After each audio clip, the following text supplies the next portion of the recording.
My channel विद्या शिक्षा institute. आप लोग कैसे हैं? आशा करती हूँ आप लोग अच्छे ही होंगे। तो शुरू करते हैं आज का अपना सेशन। तो आज के सेशन में हम स्टूडेंट्स रिकैप करेंगे जो हमने करिकुलम स्टडीज़ का आपको पढ़ाया है, उसको जो है हम क्या करेंगे, रिकैप करेंगे, देखेंगे कि हमने क्या क्या पढ़ाया है। ठीक है, तो सब ये चार मैंने लिख दिए हैं: curriculum and its principles, models of curriculum design, curriculum and instruction, approaches to curriculum change. तो एक हमारी यूनिट थी करिकुलम स्टडीज, इसमें ये चार टॉपिक हैं। ठीक है, अब ये चार टॉपिक में एक एक को लेते हैं और बताते हैं कि कौन सी जो टॉपिक में आपने कितनी सब टॉपिक्स किए हैं, इसमें अब तक किए हैं, वो सारा आज पूरा का पूरा ब्यौरा आज मैं आपको दूंगी। उसके बाद मैं कराऊंगी आपको प्रैक्टिस क्वेश्चंस। ठीक है, तो आज के लिए यही है कि जो है ये मैं आपको ये कराऊंगी, है ना। तो करिकुलम एंड इट्स प्रिंसिपल में मैंने आपको क्या क्या कराया है, वो कराया है मैंने concept of curriculum, characteristics of curriculum कराए हैं मैंने, विशेषताएं करिकुलम की क्या होती हैं, सबसे पहले कंसेप्ट क्या है करिकुलम की, फिर उनकी विशेषताएं क्या है, टाइप्स ऑफ करिकुलम, करिकुलम का प्रकार क्या है, कितने प्रकार के होते हैं वो बताया मैंने, प्रिंसिपल्स ऑफ करिकुलम, प्रिंसिपल क्या सिद्धांत है करिकुलम के, है ना। करिकुलम को बनाने से पहले हमें किन सिद्धांतों का पालन करना होता है वो मैंने आपको बताया। स्ट्रेटेजी फॉर करिकुलम डेवलपमेंट, और फिर कितनी स्ट्रेटेजीज हैं करिकुलम डेवलपमेंट के लिए वो मैंने बताई, है ना। कितने आव्यू, स्ट्रेटेजी का मतलब आव्यू हैं, methods and techniques, stages, next है stages in process of curriculum development, ये भी मैंने आपको बताया। फाउंडेशन ऑफ करिकुलम प्लानिंग, ये मैंने आपको कराया। बेंच मार्किंग मैंने कराई आपको। Role of national level statutory bodies in curriculum development, कौन कौन सी है, एनसीटी, एनसीईआरटी, सब का मैंने आपको कराया है इसमें। फिर नेक्स्ट आ जाती है हमारी कौन सी है, नेक्स्ट है हमारा models of curriculum design. Curriculum design के मॉडल्स कौन से हैं, तो मॉडल्स कौन कौन से कराए मैंने आपको। सबसे पहले मैंने बताया करिकुलम डिजाइन क्या होता है, डिजाइन क्या होता है, डिजाइन किसे कहते हैं, और फिर करिकुलम डिजाइन क्या है ये मैंने बताया। डायमेंशंस ऑफ करिकुलम डिजाइन बताया, कितने आयाम हैं करिकुलम डिजाइन के वो मैंने आपको बताया उसमें वीडियो में। और ट्रेडिशनल मॉडल, टाइलर मॉडल बताया, टाबा मॉडल बताया मैंने, जॉन गुडलैंड ने बता रखा है मैंने आपको, है ना। द कॉग्निटिव थॉट मॉडल बताया, हंकिंसंस डेवलपमेंटल मॉडल बताया, और जो है द व्हीलर मॉडल करा दिया, Saylor Alexander Lewis curriculum developmental model ये करा दिया आपको जो है। और कौन जो है जो दूसरे करिकुलम मॉडल्स थे, छोटे छोटे से मॉडल्स हैं, वो भी मैंने आपको करा दिया, जिसमें से कॉन्टेम्परेरी मॉडल कराया, एकेडमिक बेस्ड मॉडल कराया, कॉन्टेम्परेरी बेस्ड मॉडल करा दिया, एक्टिविटी मॉडल करा दिया, social reconstruction, social function model करा दिया, इंडिविजुअल मॉडल करा दिया, आउटकम बेस्ड इंटीग्रेशन मॉडल करा दिया, इंटरवेंशन मॉडल करा दिया, CIPP मॉडल भी वेरी इंपॉर्टेंट, ये भी मैंने करा दिया आपको। ठीक है, नेक्स्ट आ जाते हैं स्टूडेंट्स हम curriculum and instruction. Curriculum and instruction में मैंने क्या कराया, करिकुलम एंड इंस्ट्रक्शन में मैंने पहले तो आपको इंस्ट्रक्शन के बारे में बताया कि इंस्ट्रक्शन क्या होता है, इंस्ट्रक्शन किसे कहते हैं, है ना, किसे कहते हैं। फिर बताया मैंने करिकुलम ट्रांजेक्शन क्या होता है। उसके बाद मैंने आपको बताया कि techniques to enhance curriculum transaction को बढ़ाने के लिए टेक्निक्स कौन कौन सी है वो मैंने बताई, इंस्ट्रक्शन टेक्निक्स बताई फिर मैंने। ठीक है, फिर learner centre techniques, personalise system of instruction, learner centre कौन सी है, पर्सनलाइज सिस्टम ऑफ इंस्ट्रक्शन कौन सा है, ग्रुप लर्निंग टेक्निक बताई, एक्सपेरिमेंटल लर्निंग टेक्निक बताई, टीचर सेंट्रिक टेक्निक बताई, इंस्ट्रक्शनल मटेरियल कौन कौन से है तो वो सारा बताया। Approaches to curriculum and instruction, approaches कौन सी है करिकुलम इंस्ट्रक्शन के लिए वो बताया। करिकुलम इवेल्यूएशन मैंने बताया आपको, और फिर अप्रोचेस टू करिकुलम इवेल्यूएशन से संबंधित सारे मैंने मॉडल्स कराए आपको, है ना। अप्रोचेस टू करिकुलम इवेल्यूएशन में सारे जो है हमारे मॉडल्स हैं वो मैंने बताया। और मॉडल कौन कौन से थे, model Tyler model, objective centred model, Stake's model, है ना, और स्क्रीवेंस गोल्फरिंग मॉडल, किरपैट्रिक मॉडल, ये सारे मैंने मॉडल आपको करा दिए हैं। अब आ जाता है नेक्स्ट हमारा अप्रोचेस टू करिकुलम चेंज। अब नेक्स्ट आ गया हमारा अप्रोचेस टू करिकुलम चेंज। अब इसमें भी छोटी सी वो है टॉपिक है ये, लेकिन मैंने आपको कराया बड़े अच्छे से। करिकुलम चेंज क्या होता है, चेंज किसे कहते हैं, फिर करिकुलम चेंज क्या होता है, टाइप्स ऑफ करिकुलम चेंज बताया, फैक्टर्स अफेक्टिंग दैट चेंज, फिर मैंने बताया अप्रोचेज ऑफ करिकुलम चेंज। उसके बाद मैंने कहा है role of teacher in curriculum change, role of student in curriculum change, role of administrator in curriculum change. ठीक है, इंस्ट्रक्शन मटेरियल वो मैंने पहले भी कराया था, उसी तरह का मिलता जुलता ये था। इंस्ट्रक्शन मटेरियल क्या होते हैं और करिकुलम रिसर्च क्या होती हैं रिसर्च का क्या योगदान होता है करिकुलम डिजाइन में, मॉडल है ना, करिकुलम डिजाइन में। तो ये मैंने आपको करा दिया। अब ये कराने के बाद में यूनिट समाप्त होने वाली है। तो जो क्वेश्चन आपके इसमें रह गए थे तो करिकुलम चेंज के बारे में आपके बीच बीच में कहते थे ना कि ये छोड़ दीजिए, जो क्वेश्चन रह गए हैं उनको आज हम देख लेते हैं और इसको यूनिट को आज खत्म कर देते हैं, ठीक है। तो उसके बाद नेक्स्ट यूनिट लेंगे, आज देख लेते हैं इसको।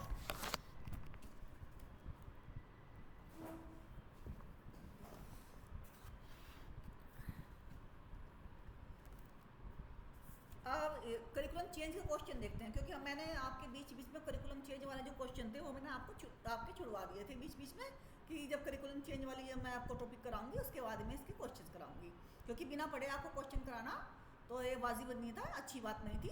तो इसलिए मैंने जो है क्वेश्चन छुड़वा दिए थे। विच of the following factors influence curriculum change? Growth in knowledge, technology change, needs and aspiration of people, job placement, availability of competent teachers. कौन सा फैक्टर इन्फ्लुएंस करता है बताइए? फैक्टर करिकुलम चेंज को ऐसी चीज कौन सी है जो इनमें पांचों में से इसको इफेक्ट करती है? बताइए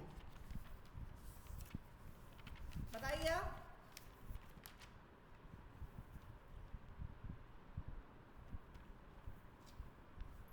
Which of the following factors influence curriculum change? Growth in knowledge, technology change, needs and aspiration of pupil, job placement, availability of competent teachers। कौन सी चीज है जो करिकुलम चेंज को इफेक्ट करती हैं?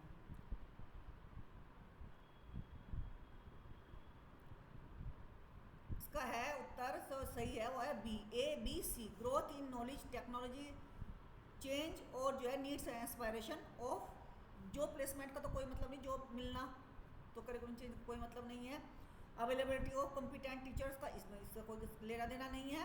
जो फैक्टर ग्रोथ इन नॉलेज, जब growth होगी नॉलेज में तभी जो वो करिकुलम, जब ग्रोथ होगी नॉलेज में तो हम चाहेंगे ना कि जब नई रिसर्च हुई और हमने कोई चीज़ नहीं पढ़ी तभी तो हमने मतलब जब कोई रिसर्च हुई और उसकी जो हमने मतलब जो एडमिनिस्ट्रेटर्स होते हैं, जो टीचर्स होते हैं या जो पॉलिसीज बनाने वाले होते हैं, उन्होंने कोई नई चीज़ रिसर्च देखी और उन्हें लगा कि ये करिकुलम में ऐड करने लायक है, तो वो करिकुलम में उसको ऐड करते हैं ना। तो पहले हमारी ग्रोथ इन नॉलेज हुई ना, उसके बाद फिर टेक्नोलॉजी चेंज, टेक्नोलॉजी जो बदलाव हो रहे हैं वो, और फिर जो नीड्स, लोगों की जो नीड्स हैं वो, ये सब चीज़ जो कारण होते हैं ये होते हैं करिकुलम चेंज के कारण।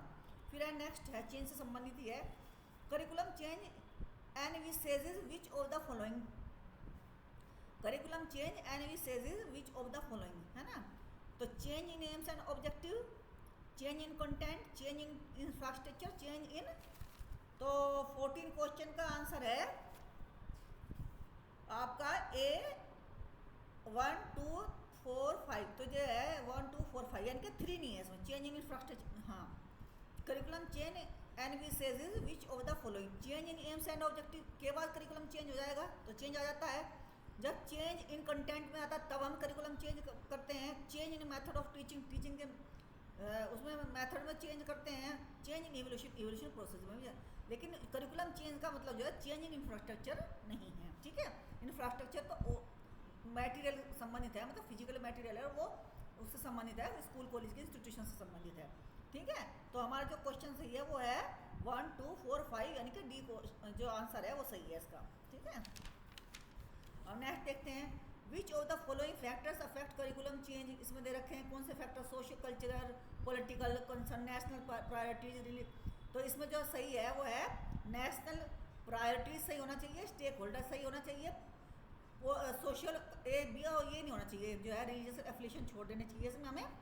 जो है इसमें है हमारा 26 जो क्वेश्चन है उसका जो उत्तर है वो हमारा बी है, ए सी और ई। ए सी पॉलिटिकल कंसर्न भी कोई पार्टीवादी की कोई इसमें वो नहीं है। जब करिकुलम चेंज करते हैं तो पॉलिटिकल दुनिया में क्या चल रहा है उससे हमें कोई लेना देना नहीं होता है ना। सोशल कल्चरल कॉन्टेक्स्ट को हम देखते हैं और जो है नेशनल प्रायोरिटीज़ क्या है हमारी वो देखते हैं, और स्टेक होल्डर्स की नीड्स, स्टेक होल्डर में बताइए मुझे, टीचर, स्टूडेंट्स, पेरेंट्स भी आते हैं, और जो है एस्पायरेंट जो और अदर एडमिनिस्ट्रेटर वगैरह होते हैं, जो नीति नियंता होते हैं, जो बनाने वाले होते हैं, वो इसमें आते हैं। तो नेक्स्ट क्वेश्चन फिर करिकुलम चेंज के बारे में देखते हैं। In ensuring sustainable curriculum change and improvement whose role is crucial in the Indian context, है ना। In ensuring sustainable curriculum change and improvement whose role is crucial in Indian context. तो इस role of student feedback, role of teachers feedback, role of parents reaction, role of education authority, role of public in general. तो कौन सा सही है इसमें? B, ठीक है, इसमें बी सही है। ए, बी और डी, यानी कि रोल ऑफ स्टूडेंट फीडबैक, भाई कहने का मतलब इनका यह है कि in ensuring sustainable curriculum change, की जो करिकुलम सस्टेनेबल रहे, है ना, curriculum change and improvement whose role is crucial in Indian context. तो स्टूडेंट्स का भी रोल है कि फीडबैक का भी रोल मांगते हैं हम इसमें, role of teachers feedback, role of parents reaction, role of educational authorities, ठीक है। तो पेरेंट्स करेक्शन का कोई मतलब नहीं है, role of public in general, इनका भी कोई रोल नहीं है। तो 3 का तो मुख्य है ही, स्टूडेंट्स रोल और जो है रोल ऑफ अथॉरिटीज़, है ना। 30 का क्वेश्चन है रोल ऑफ 30। अब आ गया हमारा चेंज का नेक्स्ट क्वेश्चन, देखते हैं चेंज का और कौन सा क्वेश्चन है जो आपका रह गया था। इसमें तो नहीं है, ये तो हमने कराई दिए थे। जैसे कि नेक्स्ट क्वेश्चन लेते हैं हम। Taba model is based on, किस पर बेस्ड है टाबा मॉडल?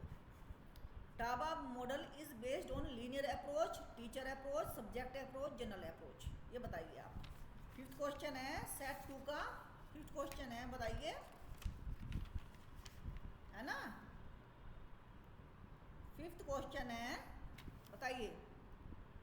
5th क्वेश्चन में Taba model is based on, किस पर बेस्ड है टाबा मॉडल? बी, यानी कि टीचर अप्रोच पर बेस्ड है। फिर है Hilda Taba model is deductive है, इंडक्टिव है, पर्सपेक्टिव है, रैशनल है। तो 6th का है हमारा जो है बी, इंडक्टिव है in nature, inductive in nature. Which is the following is not a traditional model of curriculum? Hilda Taba, administrative model, system analysis, reconstructivist model curriculum। कौन सा नहीं है? ये है डी, रिकंस्ट्रक्शनिस्ट करिकुलम मॉडल जो है हमारा, कौन सा ट्रेडिशनल मॉडल नहीं है। तो एक नेक्स्ट क्वेश्चन देखते हैं, वो अच्छे सा क्वेश्चन देखते हैं जो आपके उसके आता हो, एग्जाम में आता हो। Identify the correct sequence of benchmarking, बताइए।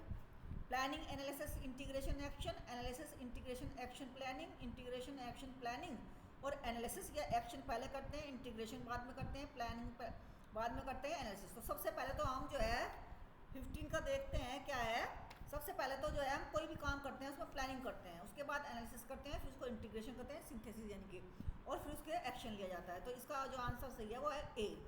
अब CIPP मॉडल का देखते हैं। CIPP model was created by, किसके द्वारा क्रिएट किया गया था CIPP मॉडल? बताइए। डैनियल स्टफलबीम, राल्फ टायलर भी दिया गया था, गुडलैड, स्क्रीमन, 4 दे रखे हैं, लेकिन जो सही आंसर है वो डैनियल स्टफलबीम है। Michael Scriven is associated with which of the following model? Responsive model, outcome based integrated, goal free evaluation model, none of the. बताइए कौन सा आंसर इसका सही है?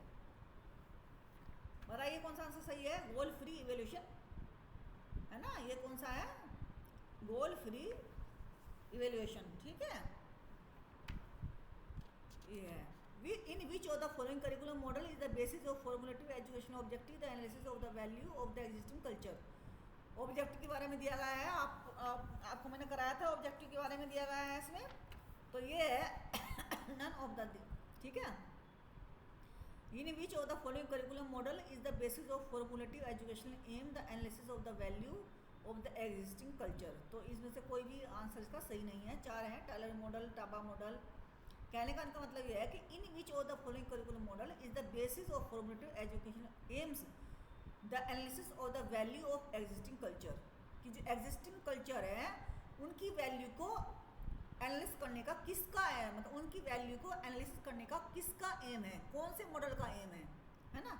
तो जो है इनमें जो 4 दे रखे हैं, चारों में से नहीं है, ना टायलर मॉडल का है ये एम, ना टाबा मॉडल का है, ना गुडलैड मॉडल का है, और उनमें से ना इनमें से कोई भी नन ऑफ द अबव, ये इसका आंसर सही है, ठीक है। अच्छा, अब relationship between education and home is best illustrated through which of the following phrases? School education and home, school as a system of social system, world as a family, है ना। 36 का है बी, है ना, लोको पेरेंट्स, तो क्या बोलते हैं इसको, लोको पेरेंट्स बोलते हैं इसको, है ना। अब जो है देखते हैं which of the following decision are required in the evaluation process of CIPP model, planning decision, structure decision, implementing decision, recycling decision, administrative decision. तो कौन सा है, which of the following decision are required in the evaluation process of the CIPP model. इनको क्रम में लगाइए, क्रम में कैसे लगाया जाएगा ये, पहला है इसका है आपका 26, first second third and fourth, fifth नहीं है ना। प्लानिंग डिसीजन लेंगे, स्ट्रक्चरिंग डिसीजन लेंगे, इम्प्लीमेंटिंग करेंगे, रिसाइकलिंग करेंगे, एडमिनिस्ट्रेटिव डिसीजन इसमें नहीं है। तो ये आंसर सही होगा आपका B, second third and fourth, है ना। नहीं, डी है, 26 का डी है, first second third and fourth.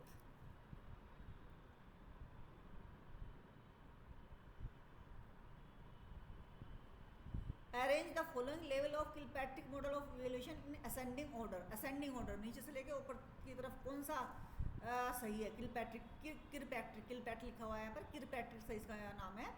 तो result learning reaction transfer, learning reaction result transfer, reaction learning transfer result, reaction transfer learning result. तो जिसका सही आंसर है वो रिएक्शन, फिर लर्निंग, फिर ट्रांसफर, फिर रिजल्ट, यानी कि 17वें का जो है सी सही है। बिहेवियर भी हो सकता था, यहाँ रिएक्शन लिख दिया उन्होंने, ठीक है। तो ये इससे आप कंफ्यूज मत होना। करिकुलम ए लैटिन वर्ड मीन्स, तो क्या क्या मतलब है इसका, 42 क्वेश्चन का टू रन, ठीक है। Who was the chairperson of NCFTE 2009, कौन है, हैं कौन है, तो है एल आनंद, इसके जो चेयरपर्सन है NCFTE 2009 के थे एल आनंद, ठीक है। Any instructional system will not change the instructional material, evaluation strategy, set objectives, design of learning material.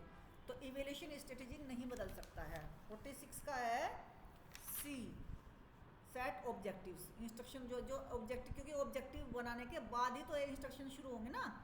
तो ये है सी, सेट ऑब्जेक्टिव, जो ऑब्जेक्टिव सेट हो चुके हैं उनको चेंज नहीं कर सकता है, क्योंकि evaluation strategies, design of learning, ये सब इसी के ही हैं। तो इस जो है सी है, इसका जो उत्तर है वो सी है, सेट ऑब्जेक्टिव्स। इंस्ट्रक्शन मटेरियल भी सही है, इवैल्यूएशन भी होता है, डिजाइन ऑफ लर्निंग मटेरियल भी होते हैं। तो ये गलत आंसर है, इसमें चेंज नहीं करता जो वो है सेट ऑब्जेक्टिव्स, ठीक है। अब देखते हैं आप विच इज